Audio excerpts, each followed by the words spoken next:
Saludos, muy buenas tardes, sean todos bienvenidos y bienvenidas, como no, un programa más de Más que Política, acercarle a ustedes la actualidad de la política más cercana y llevarle a ustedes la máxima información es nuestro objetivo. Y hoy nuestro objetivo está en el punto de mira en la ciudad de Telde, y para ello tenemos con nosotros al concejal de Educación del Ayuntamiento de Telde, don Juan Francisco Artiles Carreño. Muy buenas tardes. Muy buenas tardes, Paco. ¿Cómo estamos? Bien, muy bien.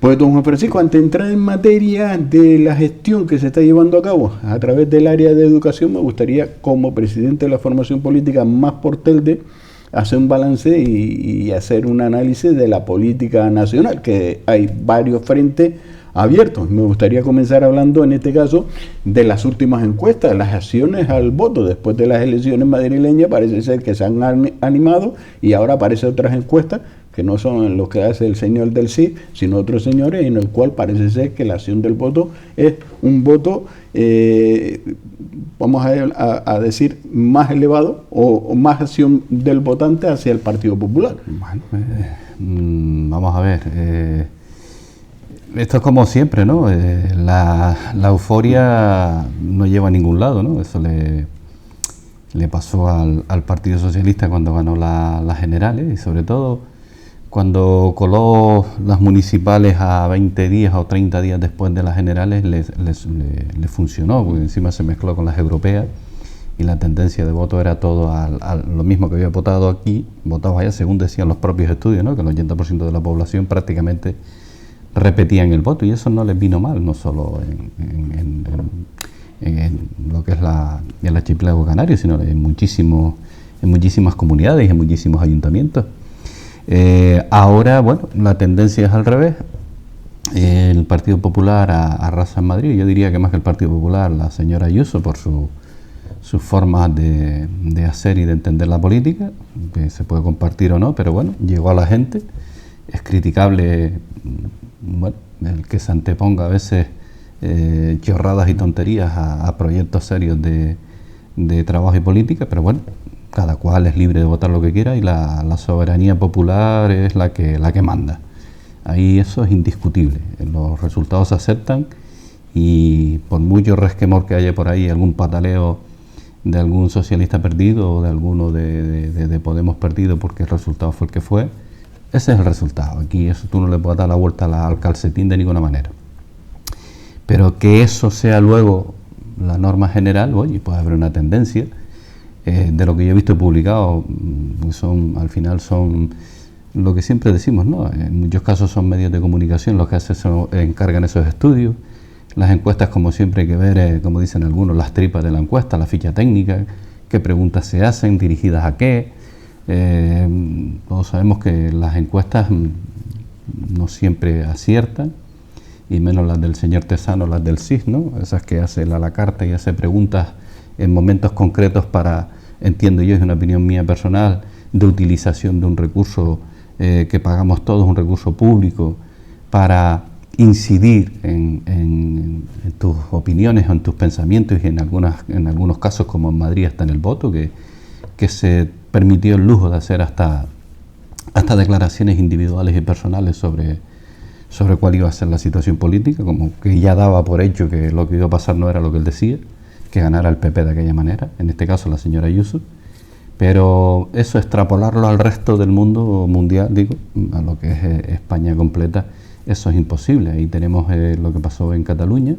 El PSOE gana las elecciones, da un vuelco tremendo, cuando había sido Ciudadanos quien ganó. En Madrid pasa más o menos lo mismo, todo lo que es el territorio de Ciudadanos se lo come el Partido Popular y parte del terreno del Partido Socialista. Entonces aquí lo que hay es una desbandada y una caída en picado de Ciudadanos, es evidente, tanto en Cataluña como en Madrid. Y ese voto, pues bueno, lo ha cogido en Cataluña el PSOE y parte de algún grupo más, y en Madrid el PP. Las elecciones vascas, fíjate cómo salió el Partido Popular de ahí, que casi pierde, no coge representación, la cogió por los pelos. Y luego en Cataluña la caída que tuvo, ¿no? Parecía que era el hundimiento del Partido Popular en favor de Vox y de otras formaciones. Entonces, hacer esos análisis para extrapolarlo al resto del mundo En Galicia ganó el señor Feijóo por mayoría y ya lleva varias legislaturas haciéndolo, y no lo hace por las tonterías que dice, sino por el trabajo serio que hace. Y mira que tú sabes perfectamente que yo no soy votante del PP, pero sí, siendo objetivo, hay que valorar a las personas serias. A mí, el señor Gabilondo como candidato no me parecía el más adecuado por su forma de ser y su carácter, pero sin embargo... Y para él tampoco. Tampoco. Era una incomodidad estar donde él estaba, pero sin embargo es una persona con unas capacidades tremendas, intelectuales, de trabajo, y era una persona que estoy seguro que al frente de una comunidad como Madrid o cualquier comunidad hubiese dado la talla por sus capacidades, pero claro, popularmente no era el candidato, porque hoy en día, por desgracia, se valora más a veces las redes sociales, el selfie, el tweet. Aquí la política es 4 líneas en un tuit y ya es la opinión del presidente o la opinión del presidente de la oposición. Sí, la política se ha convertido en puro marketing, que ya te lo decía también en una ocasión, ¿no? Hemos pasado las masas de afiliados a las masas de electores y hay que llegar a ellas para rascar esos votos. Entonces, bueno, quedan 2 años para las próximas elecciones generales.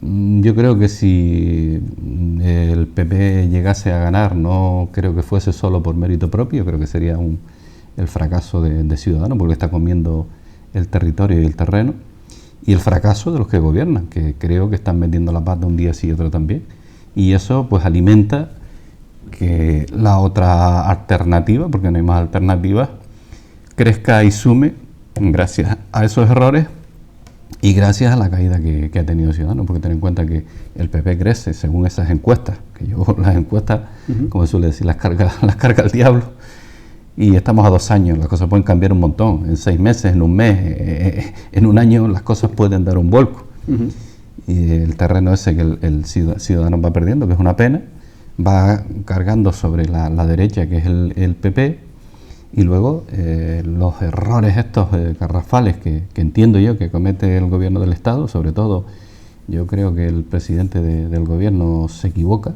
en esas homilías, valga la expresión, que nos da cada vez que hay un hecho, que hay que presentar un proyecto, que hay que presentar un programa, nos da un serial, y eso a veces también cansa, ¿no? Y yo creo que algo que sí premiaba o primaba en la señora Ayuso, que era su naturalidad a la hora de explicar y decir las cosas, todo el mundo las entendía, a la parafernalia y a la escenificación de otros cuando quieren decir esto es un vaso, y empiezan a darle vueltas y esto fue a la fábrica de no sé qué. ¿A Sánchez le gusta oírse? Sí, yo creo que eso le gusta a muchos políticos, ¿no? Pero a muchos políticos y a muchas personas, ¿no? Pero yo creo que estamos en un tiempo en el que, y dada la situación, la gente le gusta que seas más directo, en mi opinión, que seas más directo y que le cuentes verdades, ¿no? Y ahí el señor Sánchez... A mí presentar proyectos a 30 años, pues me parece... Yo creo que la única verdad que dice el señor Pedro Sánchez es que se llama Pedro Sánchez. Sí, pero puede que diga algunas más, pero... yo creo que sí, que tenemos que trabajar pensando en el futuro, en las nuevas generaciones que lleguen a la Tierra, por decirlo de alguna manera, a este planeta, pero lo que no podemos es decidir por aquellas personas que dentro de 30 años estén aquí, ¿no? Al igual piensan distinto a nosotros. Yo no sé si llegaré allá, si la naturaleza o el Dios que en ese que todo el mundo cree me lo permite o no, pero hay veces que prefiero hablar al medio, corto, largo plazo, dependiendo de qué cosa, pero a veces esos grandes anuncios y esos grandes titulares que están bien para rellenar páginas y periódicos, que eso ocurre en toda la política. Todos los días hay páginas enteras hablando de proyectos. Además, hacemos un análisis, nos metemos en la hemeroteca, no nos vayamos muy lejos, los 10, 12 últimos años, y todos podemos empezar a analizar y a valorar grandes proyectos que se han presentado a lo largo de estos tiempos o grandes promesas que se han hecho y miras el balance, el resultado y dices dónde ha quedado todo eso que se ha dicho. Y hay cosas que no han mejorado, hemos ido a peor. Hasta el otro día estábamos hablando de la interinidad. Hoy salía, por ejemplo, el ministro de Administraciones Públicas, el señor Iceta, con una nueva ley para suprimir las interinidades, que un interino no puede estar más de 3 años. Es decir, vamos siempre a contrarreloj, ¿no? Estamos intentando controlar que las administraciones cumplan con la legalidad a la hora de contratar, pero incumple siempre con las ilegalidades de la propia administración. A eso voy. Es que el kit de la cuestión es que en este país ya no hace falta más leyes, lo que hace falta es que se cumpla con las que hay. A eso voy. Es decir, estamos todo el día planteando cuestiones que al mismo tiempo somos consentidores. Necesitamos ocupar esas plazas, ¿y cuál es la alternativa? Porque si tú quitas a médicos, por ejemplo, ya no voy a hablar de otro nivel, sino de aquello que es necesario, que tanto cuestionamos y criticamos, como son no la sanidad. Tenemos una sanidad de primera, entiendo yo, por los profesionales que tenemos, pero nos faltan profesionales. Jóvenes que formamos, que cuesta un dineral formarlo, porque hay que pagarles esos estudios. Luego no le damos una salida laboral y se tienen que ir a otros países. Es decir, nosotros formamos a jóvenes bien preparados para que luego sean otros países los que se beneficien, porque las condiciones laborales son mejores. Hablo tanto de medicina como de otras ramas. Pero sin embargo, hace poco, en una de las protestas del sector sanitario por la interinidad, la de años que llevan ocupando un puesto, y resulta que no son médicos en plantilla, sino que un contrato tras otro, y así llevan 10, 12, 15 años, y que ahora vengan esta gente a descubrir la pólvora con eso. Digo, pues bueno, pues ¿qué hacemos con los que están? ¿Y qué hacemos con los futuros? Porque esas plazas hay que cubrirlas. ¿Vamos a hacer ofertas públicas de empleo para cubrir esas plazas, o seguiremos contratando con contratos por prestación de servicios en concreto que luego se quedan cubiertos de larga duración? ¿Cómo se arregla? Es decir, están siempre a contrapié. Yo me imagino que esa ley que quieren sacar ahora vendrá acompañada de una buena oferta pública de empleo, o de garantizar que esos que llevan 10, 15 años, es que si no apagas la luz y vamos, porque si sacas una ley para que no puedas estar más de 3 años y no sacas plaza, vaciamos totalmente el servicio público de sanidad de personas, porque si no puedes ejercer y no saco un plaza, ¿quién ocupa esa plaza? Y son necesarias, Paco. Claro. Estamos hablando en algunos casos de médicos especialistas, que si quitas a ese médico especialista, ¿quién cubre esa plaza, no? Son cuestiones que, lo que te decía antes, si miramos 10, 12 últimos años atrás, sobre todo cuando llegan las campañas electorales o cuando se toma posesión, que es una euforia tremenda, que empiezan a lanzar titulares y haremos, empiezas a andar y ves que el camino de lo que hemos andado y de lo que dijimos a donde estamos, ¿cómo era aquello? Del dicho al hecho hay un buen trecho. Pero lo que hace el señor Iceta es hacerse propio una ley que es impuesta por Europa, en la cual Europa le dice a España, oye, mire, el sistema como ustedes lo llevan no funciona, el sistema no es ese, o lo corrige o lo sancionamos, elijan ustedes, y esto se cae en la boquita, hacen como hacen en algún ayuntamiento, lo meten en el cajón, ese toque de atención, y dice, vamos a sacar una ley porque esto no se puede hacer. Vamos a ver, muchas cosas las estamos llevando a cabo porque Europa nos impone, lógicamente, si queremos participar en esos conciertos europeos, y sobre todo el recibir la financiación que recibimos y los fondos europeos que nos llegan, pues oye, pues tienes que cumplir. Te pones a la altura o te quedas fuera. Hay que cumplir con las normas. Europa no solo está para poner la mano, está también para cumplir con lo que ellos dictaminen. Es así. Tenemos ya gobierno en Cataluña. Sí, tenemos gobierno en Cataluña y como te decía antes, ¿no? Ganó el Partido Socialista y se forma, como pasó en la vez anterior, ganó Ciudadanos, pero los grupos independentistas, que son mayoría y cada vez más, que era lo que te comentaba también en la última entrevista cuando hablábamos del País Vasco, ¿no? Ese rechazo a esos grupos como Bildu y demás, al final en el País Vasco tienen su apoyo y tienen su representación y su representatividad y están en el Congreso, están en el Parlamento español. Y aquí igual hay un sector de la población que mayoritariamente, no sabemos por qué, ha ido creciendo ese, digamos, apego o esas simpatías por ese tipo de grupos, cuando antes no tenían esa mayoría, alguien tendría que pensar o analizar por qué los catalanes, que no siempre pensaron o votaron a grupos independentistas o de tendencia a la autodeterminación, ahora le votan, ¿no? En lugar de criticar y cuestionar y confrontar, a lo mejor lo que habría que hacer es un análisis, ¿no? Es fácil cuestionar esas ideas, ¿no? Y esas políticas, porque no las compartimos, pero también hay que pararse a pensar por qué ese 50 y tantos % de la población que vota, porque no es la población catalana, sino la que vota, prefiere votar o su tendencia al voto es a esos grupos, entre comillas, yo no voy a decir no constitucionalistas, porque al final ellos también con las mismas normas son con los que se presentan, no se presentan no se presentan fuera de la ley, porque ellos mucha autodeterminación, mucha independencia, pero la ley que regula el proceso electoral, la ley general y la ley autonómica está regulada por la Constitución española. Entonces a mí eso, criticar la Constitución, o como decían los de Podemos cuando llegaron, ¿no? Y tomaban posesión de los cargos y decían, hablaban, juras o prometes el cargo, y aquello de respetar la ley y la Constitución hasta que el pueblo la cambie. Claro, porque tú no estás de acuerdo con ella hasta que el pueblo la cambie, pero al final resulta que estás ahí con eso que tú mismo criticas. Si las reglas de juego son las que están, si tú no eres capaz de cambiarlas, pues entonces eso hasta que el pueblo las cambie. Si el pueblo dice que son estas, pues son estas. Si tú das la posibilidad de poder cambiarlas, ya veremos, pero quedaban muy bien a la hora de presentarse y a la hora de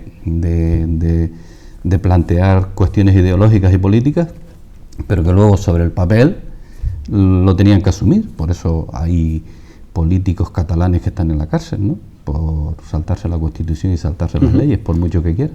Y ahí parece ser que el señor Sánchez ha pesado ya el acelerador de los indultos, después de pasado las elecciones tanto catalanas como las últimas, que son las madrileñas.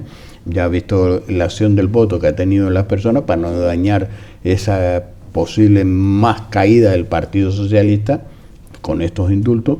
Pues ahora han pisado el gobierno el acelerador y van a indultar a estos señores, por lo menos el objetivo a alcanzar, en el cual ha marcado el señor Sánchez de que no podemos seguir y que en esta Constitución no cabe la revancha y la persecución, por lo cual podemos trasladar que también el señor Sánchez, el siguiente paso es indultar a todos los políticos de sus siglas o fines que están condenados por casos de corrupción, porque tampoco puede seguir la revancha y la persecución a esos políticos y el largo etc. Revancha y persecución. Vamos a ver, si nos ponemos en la posición en la que está el presidente del gobierno, sí, sea el que sea, ahora el señor Pedro Sánchez, tiene una situación complicada. Es decir, si el Tribunal Supremo se acaba de pronunciar contrario a los indultos, sobre todo, yo lo escuché hoy, escuché y leí un poco, digamos, las conclusiones, y lo que viene a decir es que si no hay arrepentimiento, ¿cómo te voy a indultar? Si te voy a indultar y mañana vas a seguir haciendo aquello por lo que te he condenado y estás cuestionando. No van a seguir, ellos dicen que van a seguir haciendo. Entonces, ellos entienden que no cabe el indulto porque no hay arrepentimiento, es decir, tú vas a seguir actuando igual. Entonces, claro, ahora hablamos en clave política. Yo, para mí, que se respete la ley, que para eso está, y si no, oiga, cambie la ley. Pero algunos políticos piensan que están por encima. Pero era lo mismo de antes, ¿no? No me gusta la Constitución y pues sí, pero estás ahí porque el sistema te ha permitido que estés. Aunque lo critique, oye, pues cambia la ley. Tú no quieres que lo que esos señores hacen sea sedición y vayan a la cárcel, cambia la ley, ten el valor de cambiar la ley, cámbiala, mejora eso, cámbialo, adáptalo a lo que tú consideres para contentar a la otra parte. A lo mejor es demasiado bruto, o exagerado o injusto que ese tipo de cuestiones te condenen a cárcel 10, 15, 20 años, ¿vale? Cambia la ley, pero los jueces tienen que aplicar la que hay. No podemos culpar a los jueces. Los jueces están para aplicar las leyes las elaboran los políticos, el poder legislativo, que es el Parlamento. Aquí los jueces lo único que hacen es interpretarlas. Algunos de una manera, otros de otra. Luego ya podemos entrar en las disquisiciones de que si uno de una asociación, la otra de otra, que si progresistas, que si conservadores. Esas son otras historias. Vemos las peleas en el Consejo General del Poder Judicial, pero lo de Cataluña hay que ponerse en digamos, vamos a ponernos de presidente del gobierno. Oye, el señor Sánchez tiene una posición bastante incómoda. Tomar una decisión como esta, probablemente, de cara al resto de España, eso le produzca a lo mejor algún desgaste, ¿no? Que es lo que el Partido Popular está ahí con la caña, a ver si pesca, ¿no? Pero, y si hablamos del momento actual, si no cede y no tiene el voto, el apoyo de los catalanes, de los independentistas, ¿con qué va a gobernar estos 2 años que le quedan? O 2 años y medio. ¿Truco o trato? ¿Qué quiere? Entonces dirá, bueno, no menos, entiendo yo, igual el analista dice, lo menos gravoso en este momento es darles el indulto a esta gente porque me van a seguir manteniendo durante el tiempo que me quede en el poder y trataré de hacer cualquier tipo de política como hacía hace 2 años aquello de los viernes sociales, ¿no?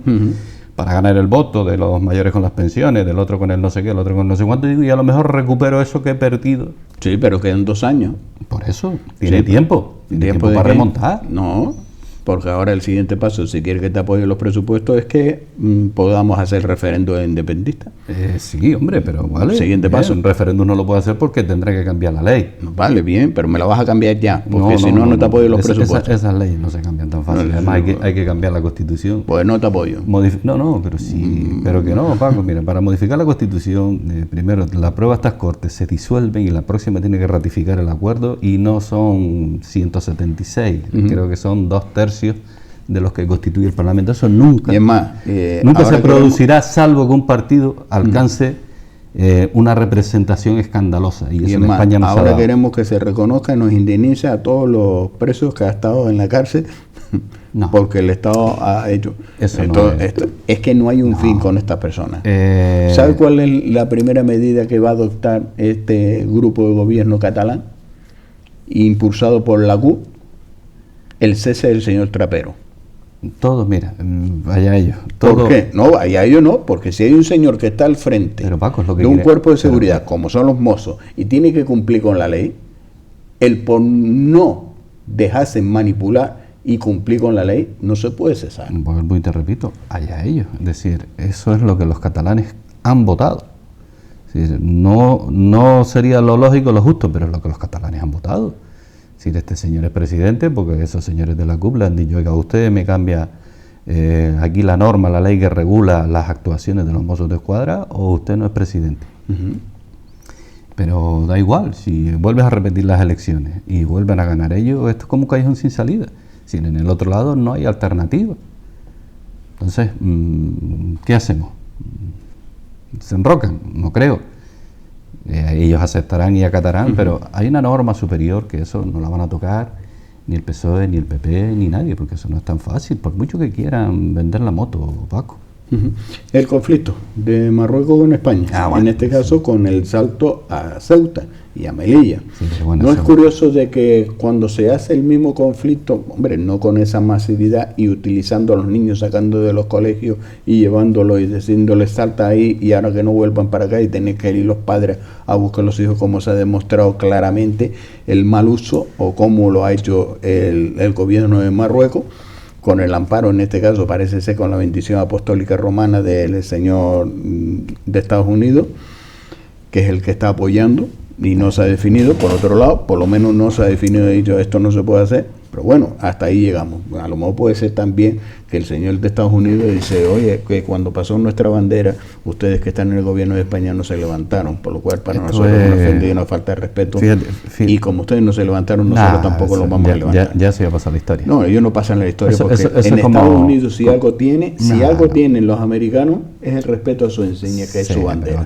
Si algo tienen, por mucho que haya pasado. Gobernaban otros. Ni olvida ni perdona. Ni olvida ni perdona. En Estados Unidos por lo menos. Lo tenemos claro. En esto es una ventaja que España pertenezca a Europa. Aquí no hay ninguna ventaja No, porque sí, hombre, España claro. pertenece a Mira, Europa. desde que Europa no. desde que Europa le dijo a los marroquíes, mire, como usted no recoja y retire y controle las fronteras, Vale, pues te mando se le una acaban patera. las ayudas. Pues te mando ahora patera. Se le acaban las Y ayudas. como te lo manda a Canarias, parece ser Canarias, y ahí es donde voy. ¿No le parece curioso de que el señor Sánchez a las 24 horas ya estaba en Ceuta y en Canarias vino de vacaciones a Lanzarote? Y el señor Abascal y el señor Casado se reúne con representación del gobierno marroquí. Si aquí todo el mundo quiere aprovechar esto, Paco. El problema no es ese, Paco. El problema es que hay un problema que es el Sáhara. Y en el Sáhara hay una población que está sufriendo también vulneración de derechos por parte de Marruecos. ¿Qué ocurre? Claro, Marruecos estratégicamente aquí a muchos le conviene, ¿no? Porque el tema de la lucha yihadista, el tema de la inmigración y el tema de no sé qué. Entonces nos callamos todos y Marruecos puede hacer lo que le dé la gana. Y cuando tú no quieras, yo te abro la llave del chorro del agua sucia, por llamarlo mal, por utilizar una metáfora que no cabe aquí, empiezo a dejar pasar a todo el mundo para allá y ahí te venga, te largo todo lo que tú no quieres. Mire, eso no es así. Alguien tiene que pararle los pies a esos señores. Que puedan tener razón o no en el fondo de que España ahí no hubo transparencia con este señor del Frente Polisario que entró, no sé qué. Vale, bien, puede ser todo lo que usted quiera. Pero lo que usted no puede hacer es de un viaje meterme a mí, abrir la puerta a la verja y dejar pasar a 8.000 personas. Y vamos. Fueron a ver a Cristiano Ronaldo. Y luego las barbaridades que se dicen, ¿no? Por decirlo del señor Abascal, yo la verdad, yo respeto muchísimo a todos los seguidores de este hombre, pero decir que en Marruecos aquello era poco menos, con la intencionalidad era dejar entrar a personas en edad militar, digo, pues si hay una jarta de niños ahí que no pueden, de menores que no pueden devolver a su país porque son niños, porque son jóvenes, y esos están en edad militar, no sé qué edad militar a la que tienen los marroquíes estipulada en ley, pero a veces exageramos tanto las cosas y generamos una burbuja que a las personas que a veces no siguen estas cosas y le mandamos esos mensajes, parece que nos van a invadir por ahí y que se va a formar aquí la de San Quintín. Y mire, no, ya ve usted lo rápido que 7.000 volvieron para atrás, desde que Europa le dijo, oiga, conténgase.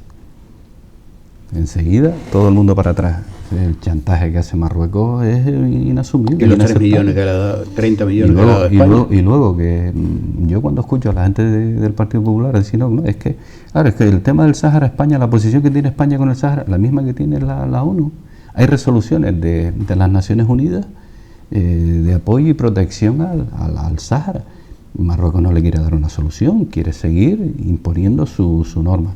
Son cuestiones igual que tú dices el apoyo de Estados Unidos a Marruecos. ¿Por qué? Porque a Marruecos no se le ocurre otra cosa que reconocer el Estado israelí. Y claro, eso va en la línea política de los estadounidenses contra un país árabe y no apoya a Palestina. Se posiciona en aquellos que están, mira la que tienen montada allí, ¿no? Con los colonos israelíes ocupando más suelo palestino, y son conflictos que van más allá de lo que tú y yo aquí estamos hablando, que son difíciles de entender si tú no se los explicas a la gente, claro. Llega cualquiera y te suelta una chorrada. Claro, el que está para el otro lado, que no hace un seguimiento a estas cosas y solo ve caer bombas y que cosas tan raras, ¿no? Y va el representante de Estados Unidos a Israel y se acaban las bombas. ¿Y eso? ¿Qué pasa? ¿Que aquellos señores ya dejaron de ser malos? Un conflicto de intereses, sobre todo económicos y de territorio. Y no es nuevo. El conflicto de Oriente Medio un montón de años, y el del Sáhara desde el año 75 para acá. Marruecos está que no hay quien lo aguante, ya no solo por el tema de la inmigración, el tema del tomate y el tema de un montón de cosas que a Canarias particularmente yo entiendo que no le ha beneficiado esos acuerdos con la Unión Europea.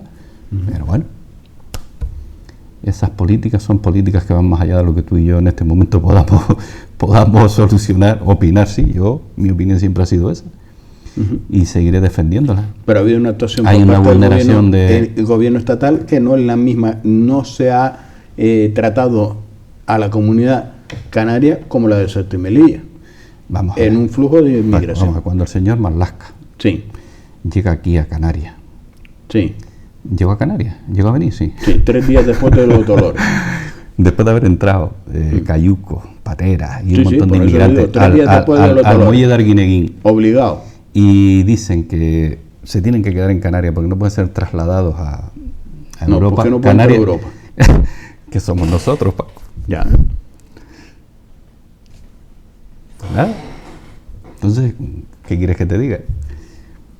Y si esa es la visión que tiene un ministro del Estado. Por lo cual, para tener un trato como tienen los catalanes, que tenemos que pedir la independencia esperar ahora que reformen la ley de que y pedir la independencia, proclamarla, o crear, no sé qué. No somos a Puigdemont. Podemos traer ahora, que ahora seguro que a lo mejor lo indulta y lo podemos nombrar hijo predilecto de Canarias, y darle honoris causa, no somos, y presentarlo como presidente independiente de la República de Canarias. No estamos a la altura de esas comunidades porque cuestiones económicas.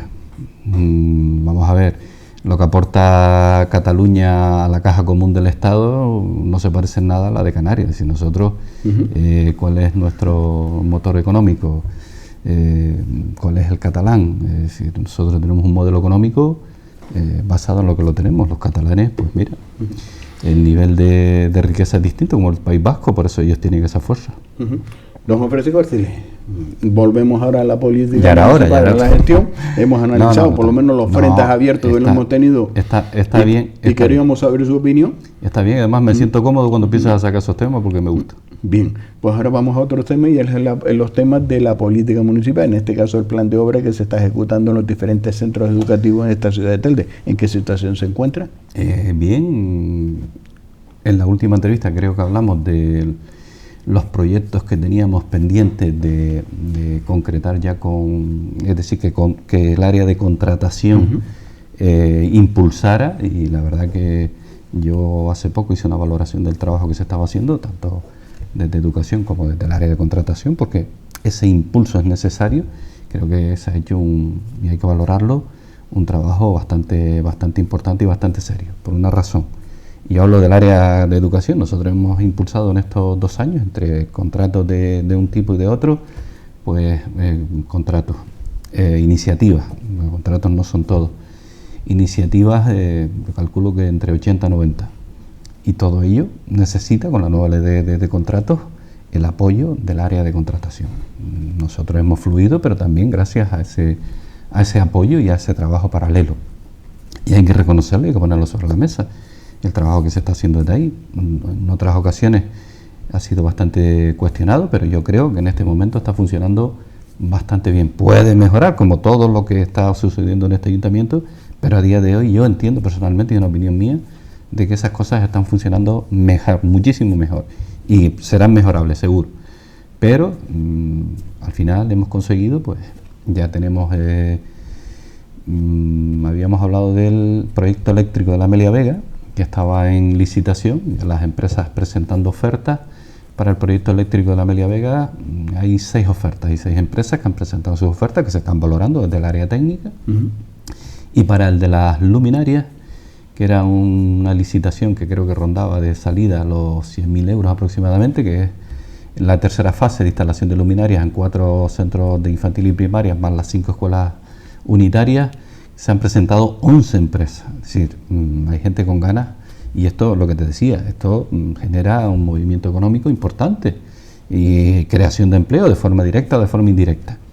Y luego ya está en el perfil del contratante del ayuntamiento, el Esteban Navarro, que hemos hablado, que siempre he dicho que para mí es una de las obras prioritarias por la situación del centro, porque tiene medidas cautelares, tiene mallas por fuera de protección para evitar la caída de cascotes, el Plácido Fleitas igual, aquí en la zona de San Juan San Francisco, en la calle Roque, el José Tejera Santana en el Cascajo de Ginamar, el colegio que está en el casco de Ginamar, también con una intervención también con medidas cautelares por peligrosidad, casi todas son así, porque los colegios ya no tanto, pero están o estaban como estaban, ahora ya han mejorado bastante. Y luego el León y Castillo, que también necesita una reparación ya de todo lo que es la fachada, y algunas zonas que también ya empiezan a tener problemas de peligrosidades. Y queda pendiente el Pedro Lescano, que también está ahí en eucaliptos, que yo creo que no más allá de un par de semanas ya también en contratación termine los trabajos, las actuaciones previas para aprobar el gasto y los pliegos para ser licitado. Ya con eso pues bueno, pues la suma total ronda casi los 800.000 euros, más otras obras que hemos ido poniendo en marcha, unos 13 proyectos en total, que suman más de 1.000.000 de euros, lo que va de año en 5 meses. Entonces, bueno, vamos a un buen ritmo. Pronto, como queda poco para que acabe el curso, igual lo haremos en verano, sin niños ya en los centros, las reformas que queríamos hacer en el Saulo Torón de las Medianías, sobre todo la renovación de toda la red de distribución de agua, que está allí un desastre, y también ya en el Francisco Tarajano de la Herradura.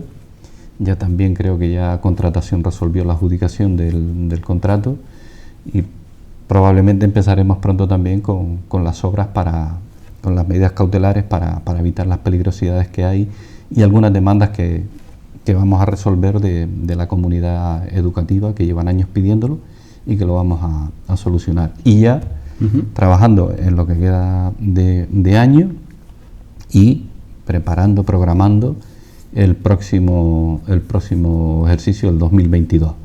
Ya estamos viendo las prioridades, las necesidades, y probablemente pues pronto presentaremos el plan de obras para 2022. ¿Ha habido reuniones ya con los centros educativos? ¿Cómo se va a comenzar el próximo curso? Todavía no tiene. Sí, vamos a ver, nosotros la comunicación con los equipos directivos, con los directores y directoras, más directoras que directores en este caso, siempre la comunicación ha estado, es muy fluida. Cada vez que damos un paso, informamos, previamente hacemos una visita al centro, vemos con los equipos directivos, en este caso con directores o directoras, cuáles son las necesidades, siempre con el criterio de lo más urgente primero y lo importante después. Todo es importante porque todos los centros educativos demandan cuestiones que llevan dejadas de la mano del político durante muchos años, pero hay cosas que son urgentes y eso va por delante. Y el criterio es un criterio técnico.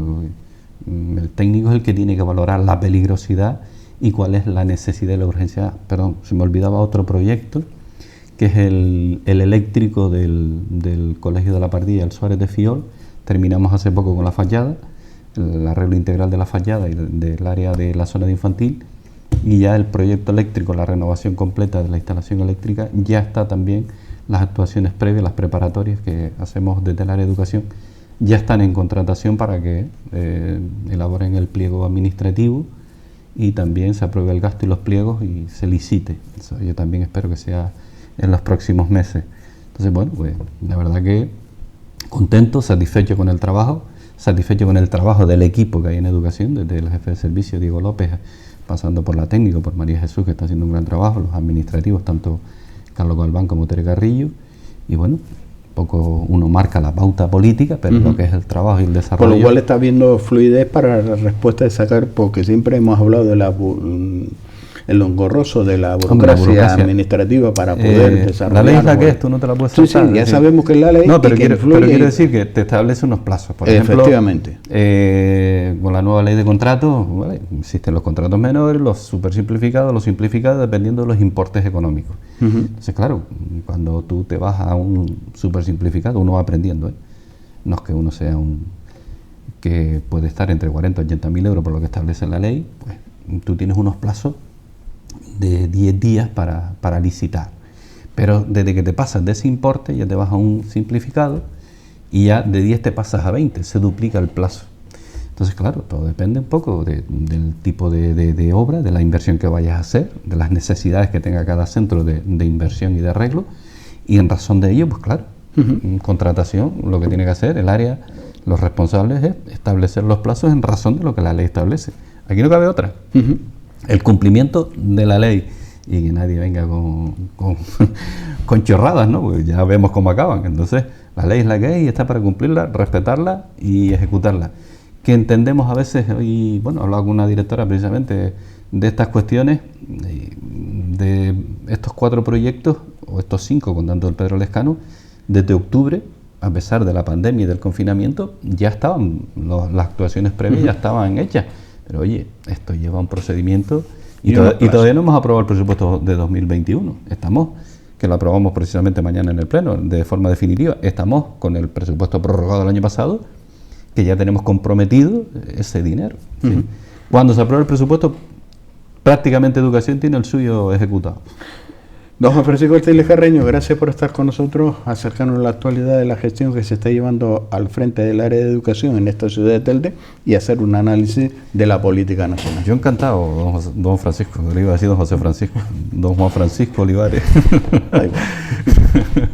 Lo dicho, gracias por estar con nosotros. Gracias, Paco. Gracias. Pues cerramos esta entrevista con don Juan Francisco Artiles Carreño, presidente de la formación política Más por Telde y a su vez concejal de Educación en el Ayuntamiento de Telde. Nos vamos a publicidad y a la vuelta volvemos nuevamente con todos ustedes, compartiendo este tiempo de Más que Política.